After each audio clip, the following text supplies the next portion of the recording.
आणि स्प्रेचं कव्हरेज म्हणाल तर तुफान स्प्रे पूर्ण कव्हरेज पूर्ण धुराळाच होता. ज्यावेळेस मी मशीनचा स्प्रे घेतला ना, मला त्याचे रिझल्ट अति चांगले आणि मला फार मस्त वाटले. आपल्याला साईजच महत्वाची राहते. ते साईज म्हणजे साईज याची हाय उचलून दिली याच्यामध्ये. त्याचे फर्स्ट रिझल्ट एकदम भारी आले. कमी किमतीचं आहे आणि हे लोकांनी वापरलं पाहिजे.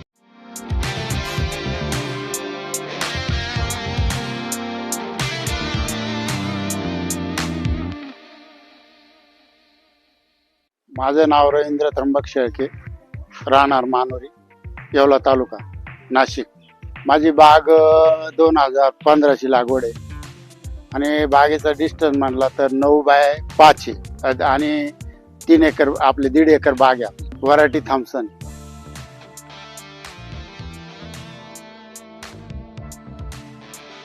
या मशीनने आपण आहे ना सेकंड डिप घेतलेली आहे. म्हणजे सेकंड डिप GA प्लस आपलं CPPU. मी काही सेटिंग मारलेली नव्हती पावसामुळे आणि त्याचे रिझल्ट मला CPPU आणि GAचे रिझल्ट या मशीनचे खूप छान आले. म्हणजे खूप छान. त्याच्यावर मी थिनिंगच मारली, नंतर मी त्या बाकीच्या डिपिंग टाकलं.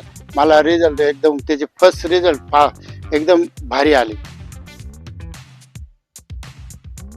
नाही, फळात तर साईज तर त्याने उचलली. जोपर्यंत त्याने साईज उचलत राहिला तोपर्यंत मी थिनिंग करीत होतो. ते आपल्या 6 ते 7 mm ला हे मारलेलं होतं मी. त्याच्यानंतर 8 mm ला 7-8 mm ला मी थिनिंग चालू केली. त्याच्यानंतर मी डिपिंग लेट करून पुढली म्हणजे साईज चालू होती, थोडी लेट थांबून दुसरी डिपिंग घेतली नंतर.